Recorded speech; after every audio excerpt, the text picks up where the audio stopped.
Hello friend, मैं मुकेश और आप देख रहे हैं योर ओपिनियंस फॉर जॉब। इस चैनल पे मैं आपका स्वागत करता हूं। इस वीडियो में हम लोग बात करेंगे EESL energy efficiency service limited के अंतर्गत जो वैकेंसी जारी है इसके बारे में। ये जो है ministry of power government of India के अंतर्गत आता है। इसमें आपको जो सीटें देखने को मिल रही है 200 प्लस सीटें आपको देखने को मिलेगी, जिसमें टेक्निकल और नॉन टेक्निकल दोनों डिपार्टमेंट के लिए वैकेंसीज देखने को मिल रही है। टेक्निकल में अगर आपने ITI किया है, डिप्लोमा किया है या आपने बीटेक किया है तब आप इसके लिए एलिजिबल्स हैं। कुछ सीटें आपको नॉन टेक्निकल्स में देखने को मिल रही है। अगर आपने सिंपली ग्रेजुएट किया है तब भी आप इसके लिए एलिजिबल्स हैं कुछ पोस्टेज के लिए। अगर आपने 12th किया है तो डाटा एंट्री के लिए एलिजिबल्स हैं। कुछ सीटें फाइनेंस में देखने को मिल रही है। अगर आपने CA ICWA किया है तो आप इसके लिए एलिजिबल्स हैं। और कुछ सीटें MBA वालों को भी देखने को मिल रही है। तो अगर आप इस चैनल पर पहली बार विजिट कर रहे हैं तो चैनल को सब्सक्राइब कर लीजिए और बेल आइकन को दबा लीजिए। ऐसे ही आपको नोटिफिकेशंस मिलती रहे। इस चैनल पर आपको ऐसे ही जॉब्स अपडेट, जॉब्स रिगार्डिंग जो भी इंपॉर्टेंट अपडेट आती है आपको टाइम पर दी जाती है। जो कहीं नहीं मिलता है वो इस चैनल पर मिल ही जाता है। तो चलिए इसी के बारे में हम लोग देखते हैं कि EESL की क्या क्या इंपॉर्टेंट जानकारी इस वीडियो में मिल सकती है और उसको कैसे अप्लाई करेंगे, इसके वैकेंसीज़ के बारे में, लास्ट डेट क्या है, एलिजिबिलिटी क्राइटेरिया क्या है और भी इंपॉर्टेंट जो भी इंफॉर्मेशन जानकारी होगी हम देखते हैं। तो चलिए देखते हैं।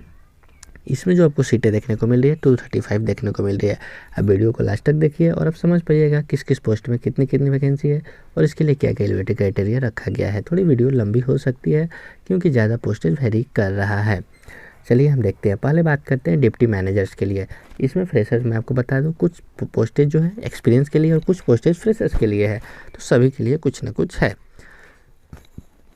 डिप्टी मैनेजर टेक्निकल में अगर आपके पास BE BTech है तो आप इसके लिए एलिजिबल्स हैं। अगर MBA है तो आप इसके लिए ज़्यादा प्रेफरेबल होंगे, नहीं है तो कोई दिक्कत नहीं। और आपके पास 4 ईयर का एक्सपीरियंस मांगा गया है जो कि कंपलसरी है। इसके लिए 7 सीटें देखने को मिल रही है। एज लिमिट 37 ईयर है और एज रिलैक्सेशन सभी पोस्ट के लिए गवर्नमेंट ऑफ रूल के हिसाब, इंडिया के रूल के हिसाब से आपको मिल जाएगी, जो कि OBC के लिए 3 ST से 57 जो वैरी करता है वो मिलेगा। नेक्स्ट हम बात कर लेते हैं असिस्टेंट मैनेजर टेक्निकल्स में ही। इसके लिए भी आपको बैचलर डिग्री चाहिए और इसके लिए आपको 2 ईयर्स का एक्सपीरियंस मांगा गया है। इसके लिए आपको 3 सीटें देखने को मिल रही है।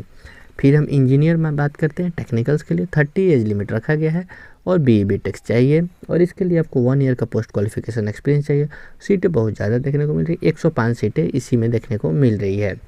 वही हम नेक्स्ट बात कर लेते हैं असिस्टेंट इंजीनियर टेक्निकल। इसके लिए आपको कोई एक्सपीरियंस नहीं मांगा गया है और इसके लिए 40 सीटें देखने को मिल रही है। अगर आपने BTech किया है तब इसके लिए एलिजिबल्स हैं किसी भी स्ट्रीम से।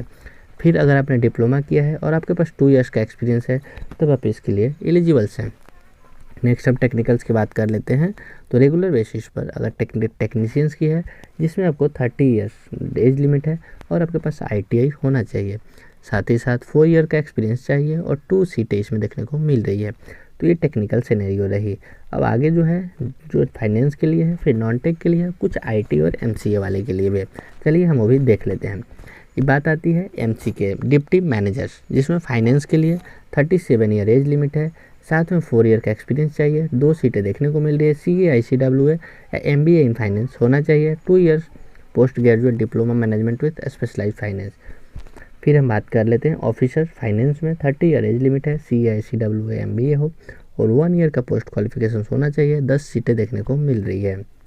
असिस्टेंट ऑफिसर फाइनेंस के लिए 27 ईयर रखा गया है। आपके पास MCOM होना चाहिए, एक्सपीरियंस नहीं मांगा गया है। इसमें आपको 7 सीटें देखने को मिलेगी। असिस्टेंट के लिए 30 ईयर्स एज लिमिट है, BCom होना चाहिए, साथ के साथ 4 ईयर्स का आपके पास पोस्ट क्वालिफिकेशन होनी चाहिए, 3 सीटें देखने को मिलेगी। डिप्टी मैनेजर सोशल के लिए इसके 37 मास्टर डिग्री होना चाहिए सोशल साइंस फ्रॉम किसी भी यूनिवर्सिटी के द्वारा, इसके साथ साथ 4 ईयर का पोस्ट क्वालिफिकेशन एक्सपीरियंस होना चाहिए, 1 सीटें देखने को मिलेगी। नेक्स्ट हम बात कर लेते हैं असिस्टेंट मैनेजर इंटरनेशनल बिजनेस के लिए। इसके लिए आपको ग्रेजुएट होना चाहिए with post graduate degree, diploma in marketing में, इसके साथ साथ 2 ईयर का एक्सपीरियंस चाहिए, इसकी 1 सीटें देखने को मिल रही है। वहीं हम नेक्स्ट बात कर ले ऑफिसर इंटरनेशनल बिजनेस के लिए 30 ईयर्स एज लिमिट रखा गया है, इसके साथ साथ आपको ग्रेजुएट होना चाहिए, पोस्ट ग्रेजुएट भी मार्केटिंग में और 1 ईयर का एक्सपीरियंस मांगा गया है, 1 सीटें देखने को मिल रही है। फिर हम बात कर लेते हैं असिस्टेंट मैनेजर एसोसिएट मेंबर होना चाहिए, institute of company secretary in India ACS, इसके साथ साथ आपको 2 ईयर का पोस्ट क्वालिफिकेशन एक्सपीरियंस मांगा गया है। ऑफिसर CS के लिए इसके लिए आपको सिर्फ 1 ईयर का एक्सपीरियंस मांगा गया है और एज लिमिट 30 ईयर्स हो जाती है। असिस्टेंट मैनेजर लीगल्स की बात कर ले, आपके पास LLB होना चाहिए, बैचलर ऑफ लॉ, 2 ईयर का पोस्ट क्वालिफिकेशन एक्सपीरियंस भी होना चाहिए और इसके लिए 1 सीटें देखने को मिलेगी। और हम फिर नेक्स्ट बात करते हैं ऑफिसर। HR के लिए आपको जो चाहिए MBA चाहिए HR में, इसके लिए एलिजिबल हैं और 1 ईयर का पोस्ट क्वालिफिकेशन एक्सपीरियंस चाहिए, 7 सीटें देखने को मिलेगी। असिस्टेंट ऑफिसर HR में 2 ईयर का पोस्ट ग्रेजुएट होना चाहिए डिग्री या मास्टर बिजनेस अर्थात MBA होना चाहिए HR में, इसके लिए एलिजिबल्स हैं, कोई एक्सपीरियंस नहीं मांगा गया, 2 सीटें देखने को मिल रही है। फिर असिस्टेंट मैनेजर अब IT में आती है। अगर आपके पास BE BTech है कंप्यूटर साइंस IT में, तब इसके लिए एलिजिबल से 2 सीटें रखी गई है और इसके लिए आपके पास 2 ईयर का एक्सपीरियंस मांगा गया है। फिर हम बात कर लेते हैं जो फिर IT से निकल कर आ रही है इंजीनियर IT, इसके लिए आपके पास 1 ईयर का पोस्ट क्वालिफिकेशन एक्सपीरियंस चाहिए, BE BTech होना चाहिए IT में और या कंप्यूटर्स में, इसके लिए 30 ईयर्स एज लिमिट है, 6 सीटें देखने को मिल रही है। फिर हम वहीं बात कर लेते हैं ऑफिसर के लिए बैचलर डिग्री होना चाहिए इंजीनियरिंग एंड टेक्नोलॉजी कहीं से भी, इसके लिए 1 ईयर का एक्सपीरियंस भी मांगा गया है, 30 एज लिमिट है और 1 पोस्टेज रखा गया है। असिस्टेंट ऑफिसर ये कॉन्ट्रैक्ट बेसिस जॉब से जो आ रही है, पहले रेगुलर थी अभी कॉन्ट्रैक्ट बेसिस, 37 ईयर रखा गया, डिप्लोमा होना चाहिए आपके पास और 2 ईयर का पोस्ट क्वालिफिकेशन, 5 सीटें देखने को मिलेगी। फिर हम बात कर लेते हैं असिस्टेंट मैनेजर, ग्रेजुएट होना चाहिए, पोस्ट ग्रेजुएट है, डिग्री इन जर्नलिज्म में, 2 सीटें देखने को मिलेगी।